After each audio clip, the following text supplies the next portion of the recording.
Welcome to our channel. నేను యజ్ఞమూర్తి. తెలుగు చిత్రసీమ ఈ రోజంతా కూడా గర్వపడుతూ ఉంది. కేవలం తెలుగు చిత్రసీమే కాకుండా తెలుగు వారందరూ కూడా గర్వపడే సందర్భం. చిరంజీవి గారికి కేంద్ర ప్రభుత్వం పద్మవిభూషణ్ పురస్కారాన్ని ప్రకటించింది. సో తెలుగు చిత్రసీమకు సంబంధించి అక్కినేని నాగేశ్వరరావు గారు మొట్టమొదటిసారిగా ఆ అవార్డును అందుకుంటే, ఆ తర్వాత ఎస్పి బాలసుబ్రహ్మణ్యం గారు అందుకున్నారు 3 ఏళ్ల క్రితం. ఇప్పుడు చిరంజీవి గారికి ఆ అవార్డుని ప్రకటించారు.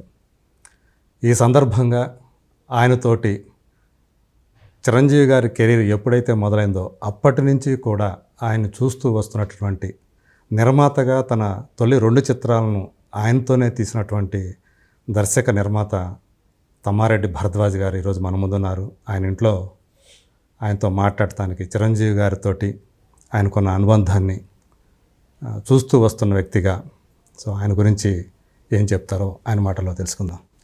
నమస్తే అన్నయ్య. నమస్తే అమ్మా.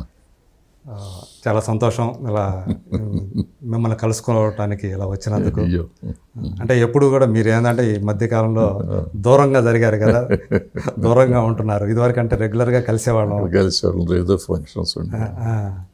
సో ఈ సందర్భంగా ఇలా కలుసుకున్నందుకు సంతోషం. సో ఎలా అనిపిస్తుంది మీకు? అంటే చిరంజీవి గారికి అంటే చాలామంది మనకి అక్కినేని నాగేశ్వరరావు గారు లాంటి ఆ కాలంలో చూసుకుంటే ఆయన ఒక్కరికే వచ్చింది. తర్వాత మ్యూజిక్ పరంగా చూసుకుంటే నిజానికి బాలసుబ్రహ్మణ్యం గారికి కూడా తమిళనాడు నుంచి వచ్చింది, మనకి రాలేదు, మన దగ్గర నుంచి కాదు. ఏపీ నుంచి, ఆంధ్రప్రదేశ్ నుంచి వచ్చింది అక్కినేని నాగేశ్వరరావు గారికి, ఇప్పుడు చిరంజీవి గారికి. సో మీకు ఎలా? డెఫినెట్గా ప్రతి తెలుగువాడు గర్వపడాలి.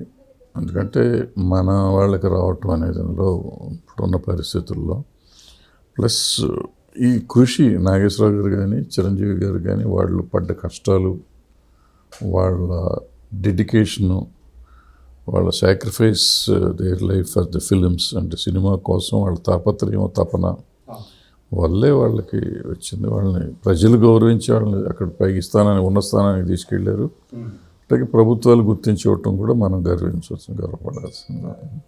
సో ఆయనతోటి మీ తొలి మళ్ళీ సినిమాల కథానాయకుడు చిరంజీవి. సో అప్పటి నుంచి కూడా ఆయనతోటి నీ జర్నీ, అంటే నిర్మాతగా నువ్వు స్టార్ట్ చేసిన, బట్ వ్యక్తిగా కూడా ఆయన సన్నిహితంగా చూస్తూ వచ్చావు కదా. సో ఆయన గురించి అంటే కొంతమందిని ఈ పురస్కారానికి అన్ని విధాల అర్హుడు అని చెప్పుకుంటాం. కొంతమందికి పురస్కారాలు ఇస్తే ఇతనికి ఎందుకు వచ్చిందా అని కూడా అనుకునేవాడు ఉన్నారు. చిరంజీవికి సంబంధించి పద్మవిభూషణ్ రావడం, ఆయనకి 2006లో పద్మభూషణ్ వచ్చింది. సో 18 సంవత్సరాల తర్వాత ఇప్పుడు పద్మవిభూషణ్ అందుకోబోతున్నారు. 18 ఏళ్ళు అయింది పద్మభూషణ్ తీసుకొని ఆయన. సో ఇప్పుడు ఆ పద్మవిభూషణ్ అంటే దేశంలోనే 2వ అత్యున్నత పౌర పురస్కారం, భారతరత్న తర్వాత నిష్టదే. సో అలాంటి పురస్కారానికి ఆయన ఏ విధంగా అర్హులు అని మీరు చెప్తారు? ఇప్పుడు కళాకారులకు ఇచ్చే అవార్డ్స్ వచ్చేటప్పటికి దేశంలో ఉన్న వాళ్ళలో లివింగ్లో డెఫినెట్గా ఆయన ఉన్నాడు.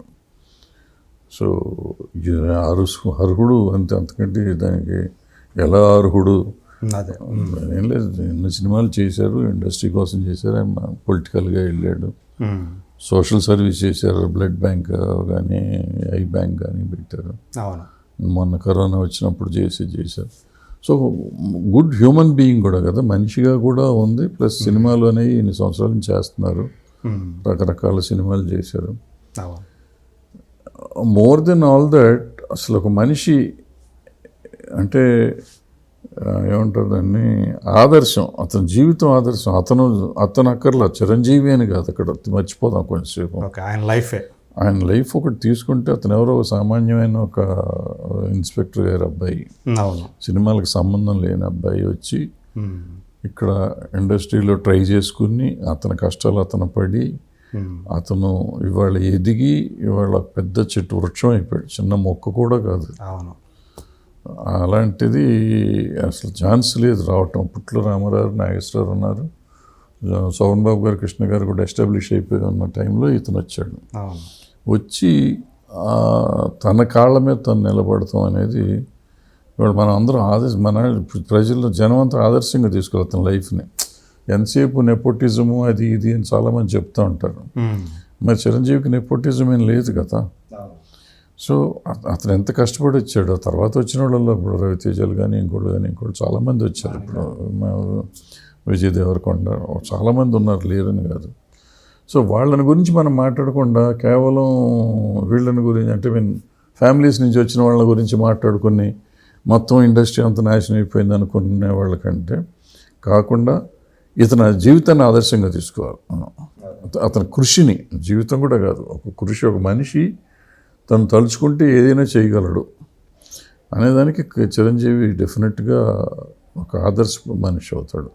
సో అది కాకుండా యాక్టర్గా వచ్చినాక ఇన్ని దగ్గర 150-200 సినిమాలు అయిపోవాలి. 156 సినిమాలు చేసి 156 విరూపాక్ష 156 157 అనమాట. 150 సినిమాల పైన 156 సినిమా. సో ఆయన సినిమాలు చేసుకుంటూ వస్తా అన్ని రకాల క్యారెక్టర్స్ వేసుకుని ప్రజల్ని మెప్పించి ఇన్నేళ్ల నుంచి ఇప్పుడు 79 మేము స్టార్ట్ చేసాం, 78లోనే కోతల రాయుడు అప్పటి నుంచి ఇప్పటికి ఇంత దగ్గర 45 ఏళ్ళు 45 ఏళ్ళుగా రెవెన్యూ మాట దేవుడు ఎరిగితే ఇప్పుడు కూడా నెంబర్ 1 తెలుగులో. అంటే అతను సినిమాలు ఎంత చేస్తాయి అనే లెక్కలు వేసుకునే అవి కాదు. 45 years తర్వాత ఆయన చేసే సినిమాలకి కూడా ఇంకా అంత ప్రజాదరణ తగ్గకుండా ఉంది. అంటే చూసాం last year Waltair Veerayya. So ఈ కుర్రాళ్ళతో పోటీపడి ఇంకా ఆయన సినిమాలు అట్లాగే చేస్తున్నాయి అంటే హీస్ నెంబర్ 1, ఎనీడే నెంబర్ 1 అన్నమాట. సో దాన్ని అటువంటి మనిషికి పద్మవిభూషణ్ రావటం మన ప్రతి తెలుగువాడు గర్వించాల్సిన విషయం. ఎందుకు వచ్చింది, ఎందుకు ఇవ్వాలి, ఇతనికి ఎందుకు ఇవ్వాలి, ఇంకెవరికి ఎందుకు ఇవ్వకూడదు, అది వేరే సంగతి. ఇంకొకళ్ళకి కూడా ఇవ్వచ్చేమో, అది వేరే సంగతి. ఈయనకి రావటానికి ఈయన అర్హుడు. మనం ఎప్పుడు మాట్లాడేటప్పుడు ఎట్లా మాట్లాడుకోవాలంటే మనం ఎవరికి వచ్చిందో వాళ్ళ వరకు మనం పరిమితం అవ్వాలి. పక్కన వాళ్ళకి ఎందుకు రాలేదు అనేది ఆలోచించాల్సిన అవసరం లేదు. కావాలంటే వాళ్ళకి కూడా తెప్పించే ప్రయత్నం చేద్దాం, ఇప్పించుకునే ప్రయత్నం చేద్దాం. ఏదో లేకపోతే గవర్నమెంట్ అర్హుడు అనుకున్నప్పుడు నెక్స్ట్ ఇయర్ ఇస్తుందో ఏదో ఉంటుంది, అటువంటిది ఉంటుంది. అంటే ఏదైనా ఒక కేంద్ర ప్రభుత్వం నుంచి రాష్ట్ర ప్రభుత్వం నుంచి ఒక పురస్కారం వచ్చిందంటే ఇమీడియట్గా దానికి రాజకీయ రంగు పులవటం అనేది మనం చూస్తూ ఉంటాం. పులుగుతారు అంటే కొంత మనుషులకి, అంటే ఈర్ష్య, ద్వేషం ఎన్ని ఉంటాయి. ఇప్పుడు నేనేమంటానంటే అసలు ఈ అవార్డ్స్ అనేవి మనం చాలా సీరియస్గా తీసుకోకూడదు. నా ఉద్దేశంలో మనల్లో ఒకడికి ఒక పురస్కారం వచ్చింది, అది గవర్నమెంట్ పురస్కారం అవ్వచ్చు, బయట అవ్వచ్చు. సో మనం అందరం గర్విద్దాం. మనలో ఒకడు కదా, మన ఫ్యామిలీలో ఒకడు. బట్ సినిమా యాక్చువల్గా అన్నలో తమ్ముళ్ళు బ్లడ్ రిలేషన్స్ కాకపోయినా సినిమా ఇండస్ట్రీ అనుకుంటే సినిమా ఇండస్ట్రీ. ఇప్పుడు మీరు జర్నలిస్టులు ఉన్నారు, జర్నలిస్టులు ఒకరికి వస్తే అందరికీ వచ్చినట్టు ఫీల్ అవ్వాలి తప్ప మనం వాడికి వచ్చింది నాకెందుకు రాలేదు, ఇట్లా చిరంజీవికి వచ్చింది నాకెందుకు రాలేదు, చిరంజీవికి 67 ఏళ్ళే నాకు 75 ఏళ్ళు కదా నాకెందుకు రాలేదు అని నేను, ఇది వయసు కాదు, సర్వీస్ కాదు కదా.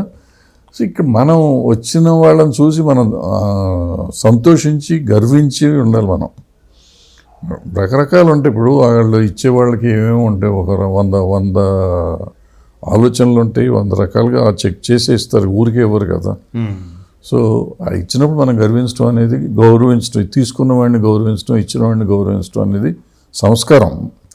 ఆ సంస్కారం మనకు ఉండాలి ఫస్ట్.